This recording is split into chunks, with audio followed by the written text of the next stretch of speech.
Hey everybody, what's going on? Welcome to an all-new Talkin Movies. As always, I am your host, the real Geno Reynolds, and today we're going to be talking about the new thriller, Hunter Killer,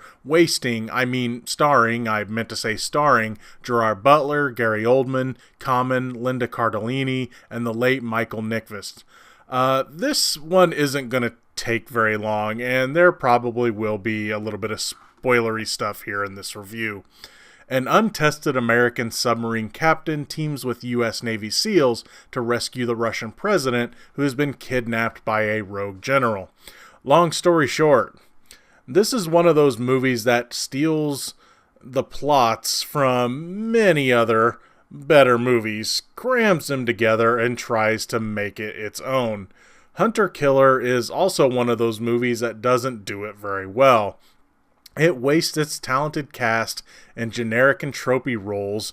You've pretty much seen each and every plot thread in this movie and done multiple times before, and of course better executed. This movie has things like the hot-headed government official that is ready to go to war ASAP. That's played by Gary Oldman in this for some reason. It has a leader character that gets things done, but in unorthodox manners.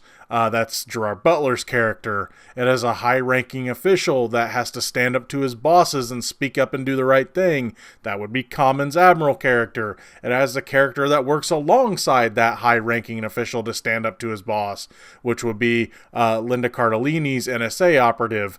You have an XO, or second in command, that always questions the boss's orders, an enemy that has to work with the good guys for the greater good, a rogue bad guy that wants to start a war, a soldier that saves the day, last second with his skills, a crew that is unsure of its new boss until he proves himself.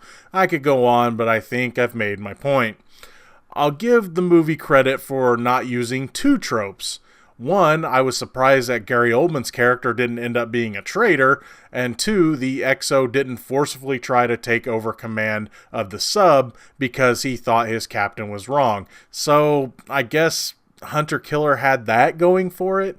Look, there's not much more to say. This movie was just generic. You had a sub movie, a military rescue movie, and a political thriller all crammed together like multicolored Play-Doh, and you know how well that works out.